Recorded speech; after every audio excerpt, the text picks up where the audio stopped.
Hello everybody, it's your boy JR Reviews back at another video. Here to bring you another list vid. I haven't done one of these in a while, and just compiled a list about 10 minutes ago. So as you know, I'm a huge history buff / fan of history, and going through history classes throughout the years, I've compiled a list of some favorite rulers from different countries and other things, and I'm going to tell you why. One of them is a newer on the list, but he was added a year ago. I think a year ago, yeah, either a year or two ago on my top 10 list. I might do a top 20 list. I don't know. In the future for this, but maybe not. And yeah. Number one on the list will be the last one. And the reason why number one is my favorite is not only because I honestly view him as a personal hero. I'm technically related to this guy. Okay. Well, I'm not technically. I am related to them, but still, I'll go into my relation to him in the end. At the end of the video. Number 10 is Napoleon Bonaparte. Since I said Bonaparte because he's from Italy and that's how they would say his last name. And he was the crowned emperor of Italy and France. Obviously, you know who Napoleon is. And all I gotta say is the dude was like, gets kicked out of the country, his own France once. The new king gets put in charge, comes back to the country. The king sends guards to kill him, or either kill him or send him back. And he just says, "Are you gonna strike me down?" And they're like, "Nah, we're gonna join your ass. Let's go." And they march to the wherever the castle or the palace, whatever you want to call it. And the new king just like fucking left. He's like, "You got word? Oh yeah, they're coming back. Oh shit, bye bye." So yeah, he led a lot of reforms to the French. Obviously, he made French Jews were allowed now to have rights and all this type of shit. They got their independence.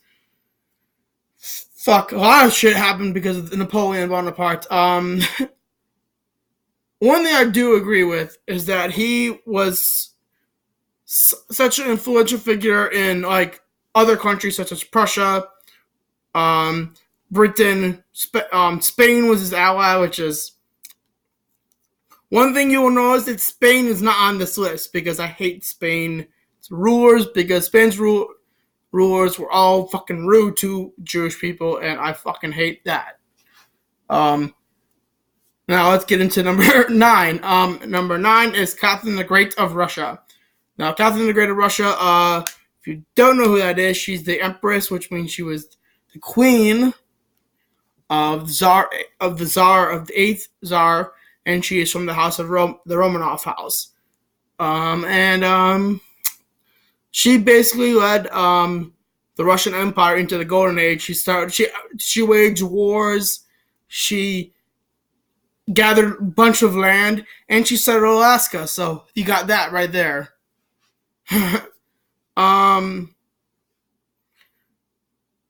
She just was a very, very powerful leader and expanded the Russian Empire to almost what it is today. Number 8 is my boy James the First. James the First is James the First is like one of those kings who you just want to have a beer with. I mean, James the First wasn't all that bad of a person. I mean, I don't even think he had any bad bone in his body. That what he would do, he created the book called Demonology, which is basically he believed in witches, and he created the actual book to for hunting witches, basically, in the time. He also made a bunch of. He was the first ever crown king of all of Ireland, of Scotland, England, and Ireland. The first ever crown king of both. Because of that, and then just dude's awesome. He's also the successor of Queen Elizabeth I. Now on to James I's mother, and at number 7, Queen Mary, the Queen of Scots. Now, what I gotta say is, if you ever watched the show, if you haven't watched the show, there's a show called Reign. It follows the story of Queen Mary, Queen of Scots. James I makes a last appearance in the last season, towards the last episode of the very last season. In the very last few minutes, he makes an appearance. And Queen Mary is obviously, if you don't know, was Queen Elizabeth I's cousin. There was a war that went on because Queen Mary was a Catholic and Queen Elizabeth was a Protestant.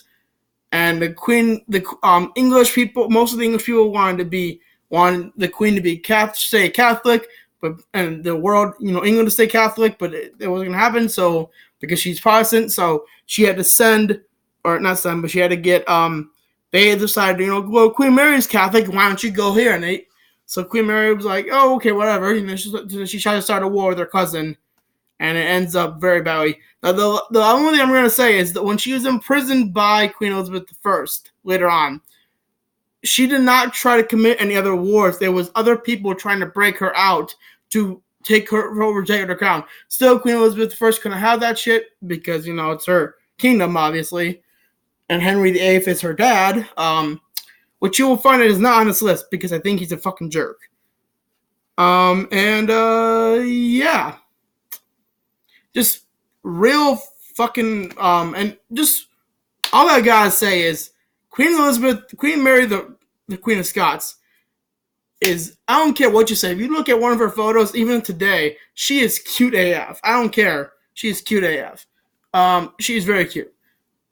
Then number 6 is Suleiman the Great, or Suleiman the Magnificent. Yes, he was the 10th Sultan of the Ottoman Empire, and the reason why he's called great, he expanded the Ottoman Empire to its first extent. He made so many reforms to education, naval seafaring, criminology and law, and punishments and all this type of stuff. He made so much reforms to the country of the Ottoman Empire that literally made it better than it was at the time, and made it more like the ones we sooner knew towards the end of the 1900s and shit like that. He also, by the way, was a great character in Assassin's Creed Revelations, even though it's kind of portrayed at some points to be inaccurate. But other than that, great ruler.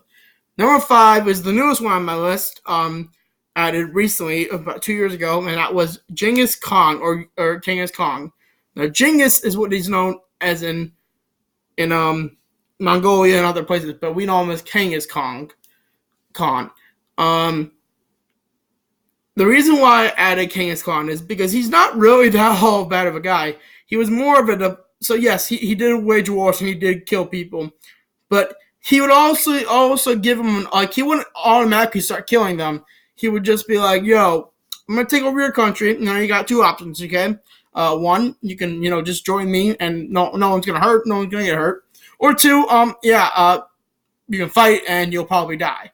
Pretty fair, right? Pretty fair deal. You just join me and I'll leave you alone. I'll just go right back to your country. But I'm still going to take over your country.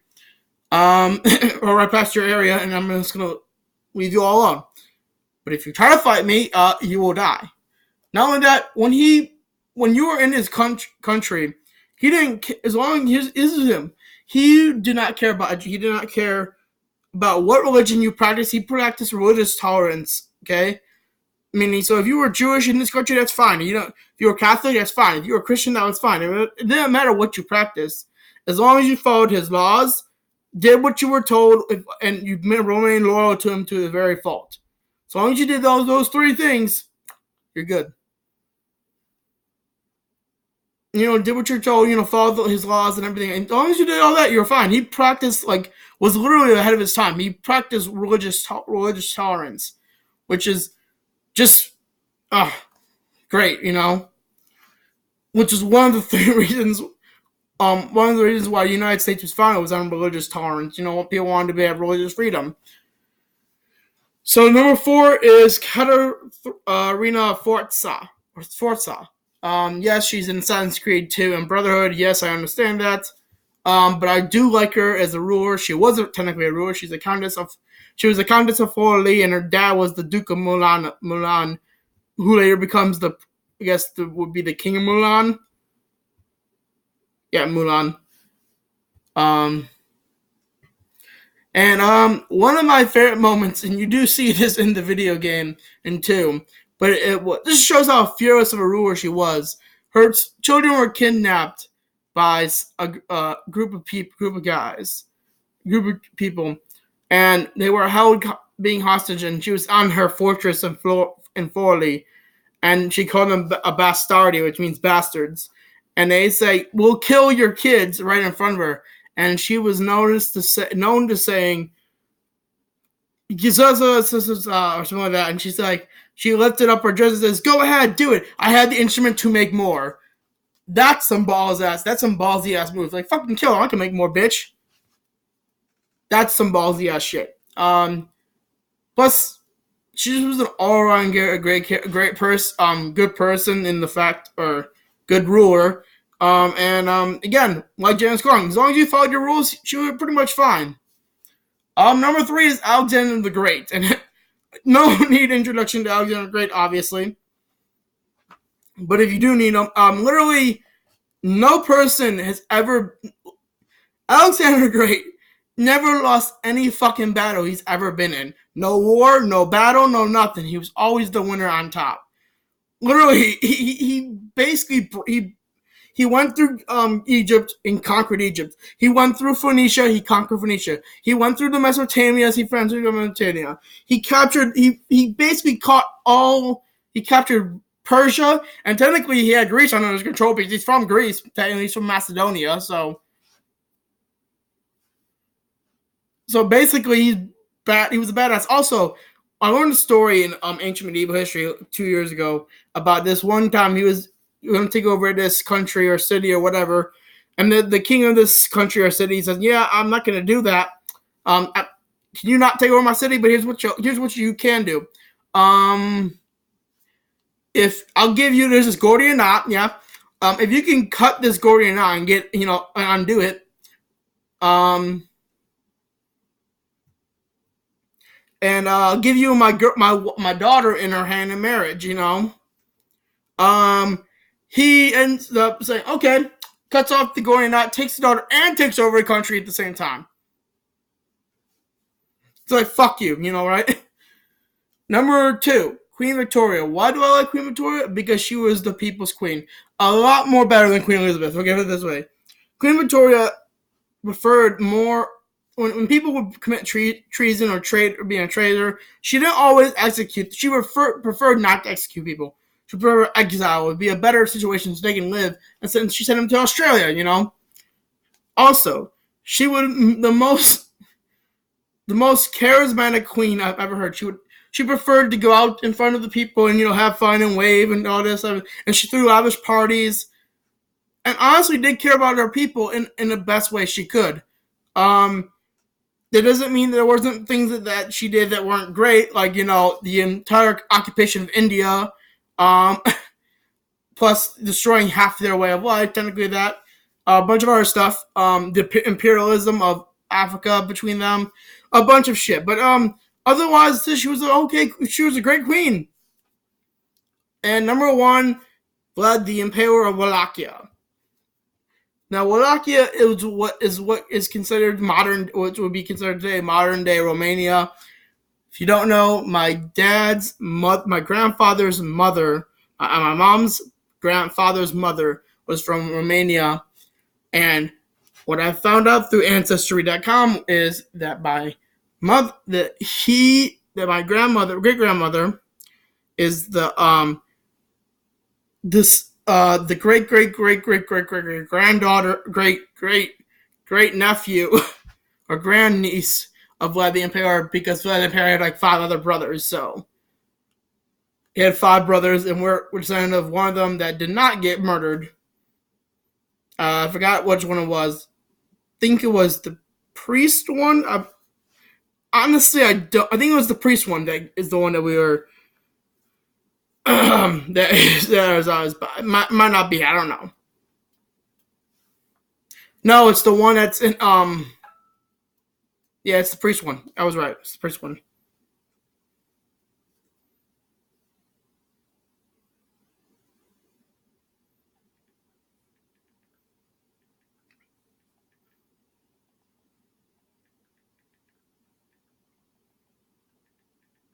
So sorry about that, guys. 1 second.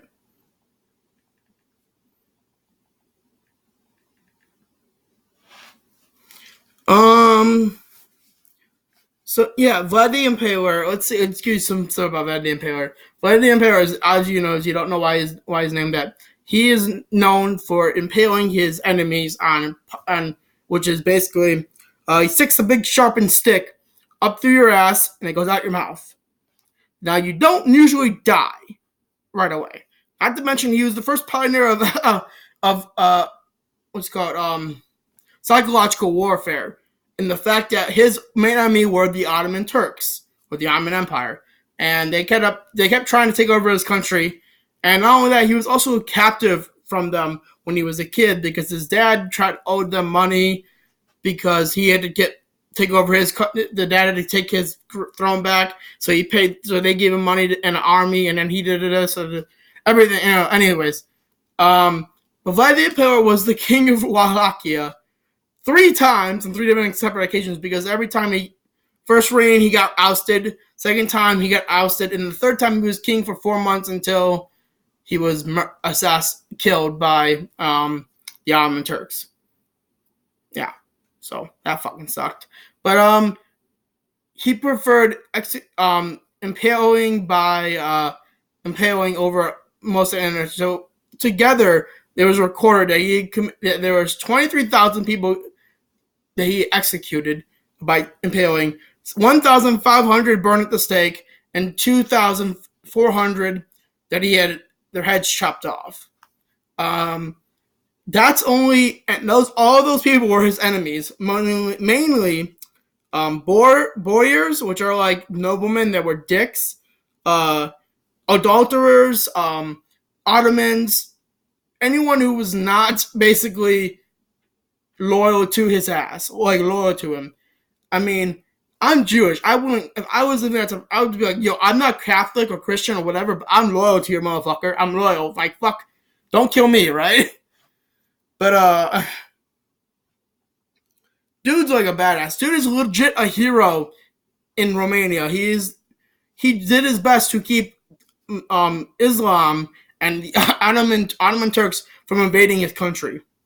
Also, he's the modern day inspiration for Dracula. So, you all have a good day, and I'll see you in the next video. JR Reviews Bout. This has been my top 10 favorite rulers in history. Let me know in the comments below what your favorite top 10 or favorite rulers in history is, and why you like that person. Also, if you please don't forget to like, comment, subscribe, and if you subscribe to my channel, it don't take 3 seconds, and it really helps on my channel. And I will see you all guys in the next video. JR Reviews is out. Peace.